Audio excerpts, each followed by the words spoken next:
اعوذ باللہ من الشیطان الرجیم بسم اللہ الرحمن الرحیم۔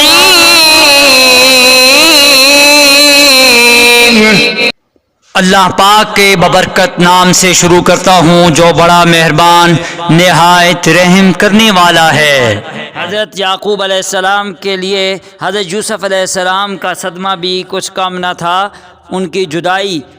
ایک کافی بہت گہرا زخم تھا، لیکن اس زخم کے اوپر دوسرا زخم، پھر آپ بنیامین کی جدائی برداشت کرتے ہوئے، پھر اسی طرح یوسف علیہ السلام کی جدائی، سب سے الگ ہو کر رونے لگے، اپنے اللہ سے ہی فریاد کرنے لگے، اور دن اور رات بس اللہ کی یاد میں گزارتے، اور پھر خاموش رہنے لگے، کسی سے کوئی بات چیت نہ کرتے تھے۔ حضرت یوسف علیہ السلام کے بھائیوں نے جو غلہ لایا تھا مصر سے، وہ کب تک چلتا؟ کچھ دنوں کے بعد جب ختم ہو گیا تو اب کی بار پھر جانے کا پروگرام بنایا، تو حضرت یعقوب علیہ السلام نے ان کے ہاتھ ایک خط روانہ کیا عزیز مصر کے نام۔ تو حضرت یعقوب علیہ السلام نے کہا میرا یہ خط لے جانا اور عزیز مصر تک پہنچا دینا۔ برادران یوسف والد کے حکم کے مطابق مصر پہنچے اور عزیز مصر سے ملاقات ہوئی تو خوش آمدانہ گفتگو شروع کی، اپنی محتاجی اور بے کسی کا اظہار کیا کہ اے عزیز مصر، ہم کو اور ہمارے گھر والوں کو قحط کی وجہ سے سخت تکلیف پہنچ رہی ہے، یہاں تک کہ اب ہمارے پاس غلہ خریدنے کے لیے بھی مناسب قیمت موجود نہیں، ہم مجبور ہو کر کچھ نکمی نخالص چیزیں غلہ خریدنے کے لیے لے کر آئے ہیں۔ آپ اپنے کریمانہ اخلاق سے انہی نکمی چیزوں کو قبول فرما لیجئے اور غلہ پورا عنایت فرما دیجئے، ہماری کھوٹی پونجی کی وجہ سے غلہ میں کمی نہ کیجئے، ظاہر ہے کہ ہمارا استحقاق نہیں ہے، مگر آپ خیرات سمجھ کر دے دیجئے، اللہ تعالی خیرات دینے والوں کو جزائے خیر عطا کرتا ہے۔ یوسف علیہ السلام نے جب بھائیوں کی یہ بے کسی اور مسکنت امیز الفاظ سنے اور شکستہ حالت دیکھی تو طبعی طور پر حقیقت حال ظاہر کرنے پر مجبور ہو گئے، اور اللہ کی جانب سے بھی جو پابندی تھی اپنے بارے میں بتانے کی وہ بھی ختم ہو چکی تھی۔ اس کے ساتھ ہی انہوں نے والد کا لکھا ہوا خط عزیز مصر کے نام عزیز مصر کے حوالے کیا اور کہا ہمارے والد صاحب نے آتے وقت یہ خط آپ کے نام لکھا تھا جو ہم نے آپ تک پہنچا دیا ہے۔ تفسیر مظہری اور قرطبی میں بروایت ابن عباس رضی اللہ تعالیٰ عنہ نقل کیا ہے کہ اس موقع پر یعقوب علیہ السلام نے عزیز مصر کے نام جو خط لکھ کر دیا تھا اس کا مضمون کچھ اس طرح تھا: من جانب یعقوب صفی اللہ بن اسحاق ذبیح اللہ بن ابراہیم خلیل اللہ باخدمت عزیز مصر، اما بعد، ہمارا پورا خاندان بلاؤں اور آزمائشوں میں معروف ہے۔ میرے دادا ابراہیم خلیل اللہ کا آتش نمرود میں امتحان لیا گیا، پھر میرے والد اسحاق کا شدید امتحان لیا گیا، پھر میرے لڑکے کے ذریعے میرا امتحان لیا گیا جو مجھے سب سے زیادہ محبوب تھا، یہاں تک کہ اس کی مفارقت جدائی میں میری بنائی جاتی رہی۔ اس کے بعد اس کا ایک چھوٹا بھائی مجھ غم زدہ کی تسلی کا سامان تھا جس کو آپ نے چوری کے الزام میں گرفتار کر لیا، اور میں بتلاتا ہوں کہ ہم اولاد انبیاء ہیں، نہ ہم نے کبھی چوری کی اور نہ ہماری اولاد میں کوئی چور پیدا ہوا، والسلام۔ جب حضرت یوسف علیہ السلام نے اپنے والد حضرت یعقوب علیہ السلام کا خط پڑھا تو کانپ گئے اور بے اختیار رونے لگے اور اپنے راز کو ظاہر کر دیا، اور تعارف کی تمہید کے طور پر بھائیوں سے یہ سوال کیا کہ تم کو کچھ یہ بھی یاد ہے کہ تم نے یوسف اور اس کے بھائی کے ساتھ کیا برتاؤ کیا تھا جب کہ تمہاری جہالت کا زمانہ تھا اور یوسف کی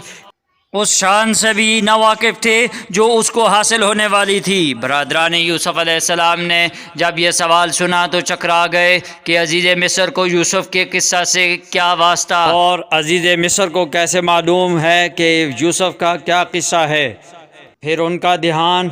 اس طرف بھی گیا جو بچپن میں حضرت یوسف علیہ السلام نے خواب دیکھا کہ اس کی تعبیر یہی تھی کہ اس کو کوئی بلند مرتبہ حاصل ہوگا کہ ہم سب کو اس کے سامنے جھکنا ہوگا، کہیں یہ عزیز مصر خود یوسف ہی تو نہیں۔ پھر جب اس پر صحیح غور و تأمل کیا تو کچھ علامات سے پہچان لیا اور مزید تحقیق کے لیے ان سے کہا، یوسف کیا تو سچ مچ یوسف ہے؟ تو یوسف علیہ السلام نے کہا، ہاں میں ہی یوسف ہوں اور یہ بنیامین میرا حقیقی بھائی ہے۔ سوال کے جواب میں اقرار و اعتراف کے ساتھ ہی یوسف علیہ السلام نے اللہ تعالیٰ کے احسان کا ذکر کیا اور صبر و تقوی کے نتائج حسنہ بھی بیان کر کے بتلا دیے کہ تم نے مجھے ہلاک کرنے میں کوئی کمی نہ چھوڑی تھی، لیکن یہ اللہ کا فضل و احسان ہے کہ اس نے نہ صرف یہ کہ مجھے کنویں سے نجات عطا فرمائی بلکہ مصر کی فرمان روائی بھی عطا فرما کر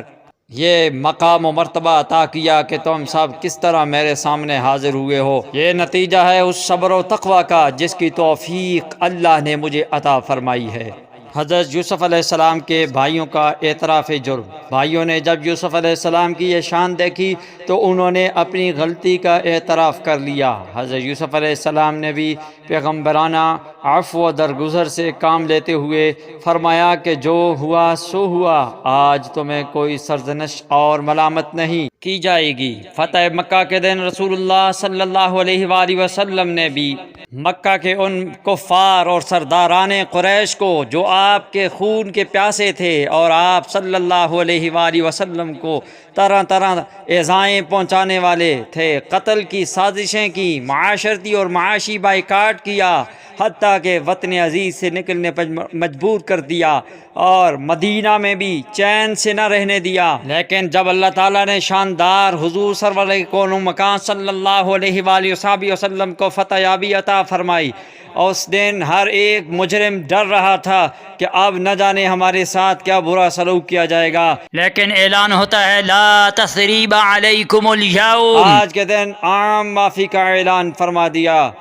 تو حضرت یوسف علیہ السلام نے اپنے بھائیوں کو معاف کرتے ہوئے فرمایا، تم جاؤ اور والدین اور اپنے سب متعلقین کو یہاں لے آؤ، چونکہ والد بزرگوار کی نسبت معلوم ہو چکا تھا کہ ان کی بینائی جاتی رہی ہے، اس لیے اپنا کرتا دے کر فرمایا یہ ان کی آنکھوں کو لگا دینا، بینائی بحال ہو جائے گی۔ اب نظر کا آ جانا یہ بعد میں آنے والے وقت میں کیا ہوگا کیا نہیں یہ غیب کا علم نہیں تو اور کیا ہے۔ سورہ یوسف آیت نمبر 93،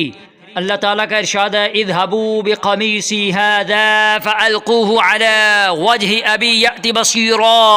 وأتونی بأہلکم اجمعین، میری اس قمیص کو لے کر جاؤ اور اس کو میرے باپ کے چہرے پر ڈال دو تو ان کی آنکھیں دیکھنے لگیں گی، اور اپنے سب گھر والوں کو میرے پاس لے آؤ۔ سورہ یوسف آیت نمبر 91 میں اللہ تعالیٰ نے حضرت یوسف علیہ السلام کے ستیلے بھائیوں کا اعتراف جرم کا بیان کیا۔ حضرت یوسف علیہ السلام کے سامنے انہوں نے اپنا جرم کا اعتراف کیا، جو انہوں نے حضرت یوسف علیہ السلام پر ظلم ڈھائے اور جو بھی انہوں نے غلط طور طریقے اختیار کر رکھے تھے، انہوں نے معافی کی درخواست پیش کی اور اعتراف کیا کہ ہم خطا وار تھے، اللہ نے آپ کو مقام و مرتبہ بلند عطا فرمایا۔ اور 92 میں حضرت یوسف علیہ السلام نے معافی کا اعلان فرماتے ہوئے فرمایا لا تثریب علیکم الیوم۔ ان آیات سے بات واضح معلوم ہو گئی، اور حضور علیہ الصلوۃ والسلام کا فتح مکہ پر عام معافی کا اعلان کرنا، اس سے معلوم ہوا قوت و طاقت کے باوجود، قدرت ہونے کے، طاقت ہونے کے اور اختیار اور اقتدار ہونے کے باوجود دوسروں کے برے سلوکوں اور رویوں کو معاف کر دینا یہ نبیوں کا طریقہ ہے اور اللہ تعالیٰ کا پسندیدہ نیک بندوں کا یہ عمل ہے۔ اسلام بھی ہمیں یہی سبق دیتا ہے، یہی درس دیتا ہے۔ حضور سرور کون و مکان صلی اللہ علیہ وآلہ وسلم کی حدیث پاک ہے، حضور نے فرمایا صل من قطعک واعف عن من ظلمک،